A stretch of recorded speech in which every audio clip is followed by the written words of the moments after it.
नमस्कार दोस्तों, स्वागत है आप सभी का एक बार फिर से।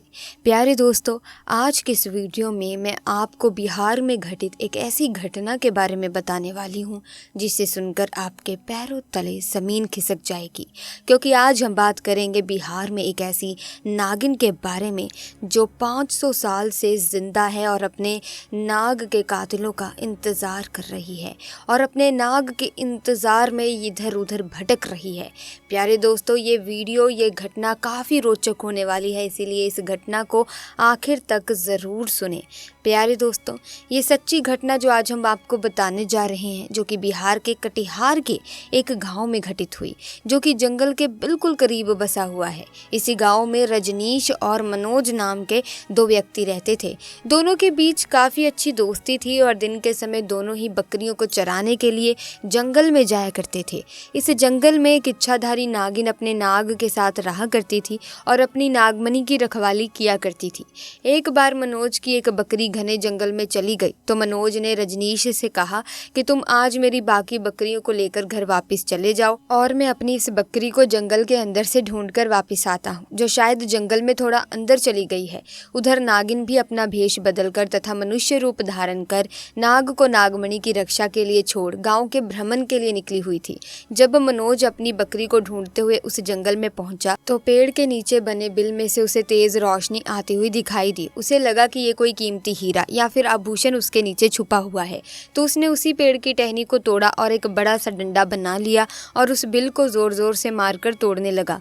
उस बिल को तोड़ते समय मनोज बहुत तेजी से डंडे से वार कर रहा था, जिससे दो चोट नाग के बिल के अंदर मौजूद नाग पर लग गई और नाग ने उसी समय अपना दम तोड़ दिया।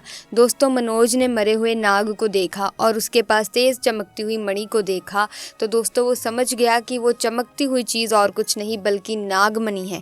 उसने नाग को पहले डंडे से हिलाकर देखा और ये सुनिश्चित किया कि नाग मर गया है या फिर जिंदा है। फिर उसने जब इस बात को पक्का कर लिया कि नाग मर गया है तो उसने अपनी जेब से रुमाल निकालकर उसके अंदर उस नागमणि को रख लिया और भागता हुआ तेजी से घर को निकल आया और ये भी भूल गया कि वो जंगल में अपनी बकरी को ढूंढने आया था और वो बकरी भी जंगल में रह गई है। इधर जब नागिन वापस अपने बिल की तरफ लौटी तो जैसे ही उसने नागमणि गायब पाई और अपने नाग को मरा हुआ देखा तो वो गुस्से से आग बबूला हो गई। उसने अपनी शक्ति से नाग की आंखों में देख लिया कि उसके नाग का कातिल कौन है। मनोज ने अब एक बहुत बड़ी गलती कर दी थी। उसने नाग के मरे हुए शरीर को वहीं जंगल में छोड़ दिया था। अगर वो नाग के शरीर को उसी समय जला देता तो शायद नागिन को उसके बारे में कभी पता ही नहीं चलता। उधर मनोज बहुत खुश था क्योंकि उसे दुनिया की सबसे शक्तिशाली चीज मिल चुकी थी, यानी नागमणि मिल चुकी थी। मनोज जब घर पहुंचा तो सबसे पहले उसने नागमणि अपने हाथ में पकड़ी और ये इच्छा जाहिर की कि जो बकरी जंगल में खो गई है वो मुझे वापस मिल जाए। तो दोस्तों, चमत्कार हुआ। अगले ही पल वो बकरी उसके घर के दरवाजे के बाहर खड़ी थी। मनोज ये सब देखकर बहुत खुश हो गया। उसने नागमणि की सहायता से अपने घर को भी बदल दिया और अपने गाँव का सबसे अमीर इंसान बन चुका था, और वो भी केवल और केवल नागमणि की मदद से। अपने नाग की हत्या का बदला लेने के लिए नागिन आग बबूला हो उठी, परंतु वो विवश थी क्योंकि मनोज के पास उसकी नागमणि जो थी और वो तब तक मनोज को नुकसान नहीं पहुंचा सकती जब तक उसके पास वो नागमणि मौजूद है। दोस्तों, कहते हैं कि इच्छाधारी नागिन बगैर नागमणि के भी कोई भी रूप धारण कर सकती है। अपनी शक्ति का फायदा उठाकर नागिन ने एक सुंदर कन्या का रूप धारण किया और मनोज किसी काम से जब दूसरे गाँव जा रहा था तो उसके बीच रास्ते में बैठ गई और रोने लगी।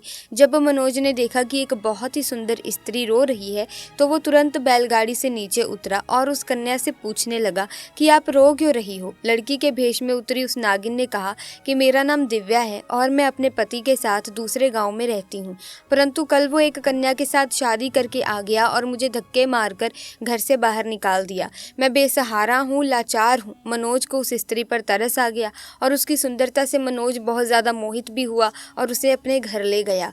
धीरे धीरे नागिन और मनोज के बीच में दोस्ती शुरू हो गई और ये दोस्ती इतनी गहरी होती चली गई कि मनोज को पता ही नहीं चला कि कब वो उस स्त्री के प्यार में फंस चुका था। एक दिन मनोज और दिव्या यानी कि वो नागिन दोनों घूमने के लिए गए और एक जगह एकांत पाकर दिव्या ने मनोज से पूछा, ये तुम्हारे गले में चमकती हुई चीज़ क्या है? मनोज ने बोला, अरे कुछ नहीं, एक साधारण सा आभूषण है, मुझे बहुत अच्छा लगता है इसीलिए मैं इसे गले में पहनता हूँ। दोस्तों, ये वही आभूषण था जिसे आप और हम नागमणि के नाम से जानते हैं। जब दिव्या बोली, क्या तुम मुझे ये आभूषण कुछ समय के लिए दे सकते हो, क्योंकि मुझे इसकी चमक बहुत भाती है। मैं इसे पहनकर देखना चाहती हूँ कि आखिर ये मेरे गले में कैसा लगता है। इस पर मनोज चिल्लाते हुए बोला, नहीं, मैं तुम्हें ये नहीं दे सकता हूँ, इसके बदले तुम कुछ और मांग लो, मैं तुम्हें दे दूंगा। इस पर दिव्या एकदम से गुस्सा होकर बोली, मनोज, तुम तो कहते थे कि तुम मुझसे बहुत प्यार करते हो, अपनी जान से भी ज्यादा प्यार करते हो, परंतु मैंने तुम्हारे गले का ये छोटा सा आभूषण क्या मांग लिया? तुम इस चीज के लिए मुझे मना कर रहे हो, मुझ पर गुस्सा कर रहे हो। रहने दो, मैं जानती हूँ कि तुम्हारे लिए क्या ज्यादा मायने रखता है। दोस्तों, फिर मनोज ने ना चाहते हुए भी वो आभूषण दिव्या को दे दिया और दिव्या को देते हुए ये बोला कि ठीक है, कुछ समय के लिए तुम इसे पहन सकती हो, परंतु ध्यान से, दिव्या इसे घुमा मत देना। दिव्या के हाथ में जैसे ही वो नागमणि आई, दिव्या का रूप एकदम बदलने लगा। केवल एक पल में ही वो एक सुंदर स्त्री से एक भयानक नागिन के रूप में परिवर्तित हो गई। उसका चेहरा बिल्कुल नाग सा हो गया। उसने कई बार मनोज को डसा और डस डस कर उसे मार दिया। नागिन का बदला पूरा हो चुका था। दोस्तों, उसने अपने नाग का बदला ले लिया था। दोस्तों, तब से ये नागिन इसी गांव में अपने नाग के लिए 500 सालों से आज भी जिंदा है। इसके बाद से वहाँ कुछ ऐसी घटनाएं सुनने में आई हैं जिसे सुनकर हर कोई हैरान है।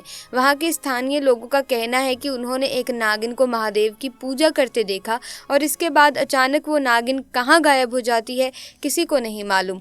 जब इस बारे में गांव के मंदिर के पुजारी जी से बात की गई तो मंदिर के पुजारी का कहना है कि अपने नाग की मौत के बाद से ही नागिन भयंकर रूप धारण करके अपने नाग को ढूंढ रही है और जिस तरह से पिछले 500 सालों से महादेव की पूजा करती थी, आज भी वही करती आ रही है।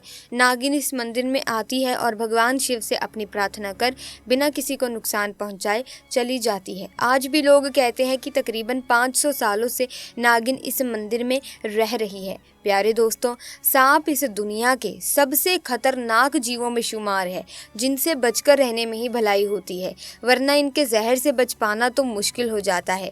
हालांकि अच्छी बात यह होती है कि सभी सांप जहरीले नहीं होते। रिपोर्ट्स कहती हैं कि दुनिया भर में सांपों की 2000 से भी अधिक प्रजातियां पाई जाती हैं, लेकिन उनमें से कुछ ही ऐसी प्रजातियां होती हैं जिनमें जहर पाया जाता है। जहरीले सांपों में किंग कोबरा, करैत और ब्लैक मांबा आदि शामिल हैं। सो प्यारे दोस्तों, हम आपको ये भी कहना चाहेंगे कि ज्योतिष भी इसकी व्याख्या करता है कि कभी भी सांप वगैरह को मारना नहीं चाहिए। जब आप साधारण सांप हो या फिर इच्छाधारी नाग नागिन हो, इन्हें मारते हैं तो आपकी कुंडली में काल सर्प नामक योग बन जाता है, जिसकी वजह से आपके जीवन में कई तरह की बाधाएं आनी उत्पन्न हो जाती हैं। बनते बनते आपके काम बिगड़ने लगते हैं, क्योंकि आपको दोष लग चुका है, आपने सर्प मारने का पाप किया है। तो ऐसा पाप भूल कर भी मत कीजिएगा, ताकि आपको जिंदगी भर उसका जो है सजा भुगतनी पड़े। तो ऐसे में अगर आपको कहीं पर भी सांप दिख जाए तो उसे आपको मारने की बजाय भगाने की कोशिश करनी है। अगर सांप नहीं भाग रहा, तो नहीं आप भगा पा रहे हैं, तो आप स्नेक रेस्क्यू टीम को बुलाएं, वो अपने आप सांप को कहीं और जाकर छोड़ देगी। लेकिन मारने की कोशिश मत कीजिएगा, मारने की भूल आप मत कीजिएगा। सो दोस्तों, आज की वीडियो में बस इतना ही। अगर वीडियो में बताई गई घटना रोचक लगी हो तो इस वीडियो को लाइक करें, शेयर करें, चैनल को सब्सक्राइब करके बेल आइकन को प्रेस कीजिए ताकि नए वीडियोस की अपडेट आपको मिलती रहे। आपका बहुत बहुत धन्यवाद।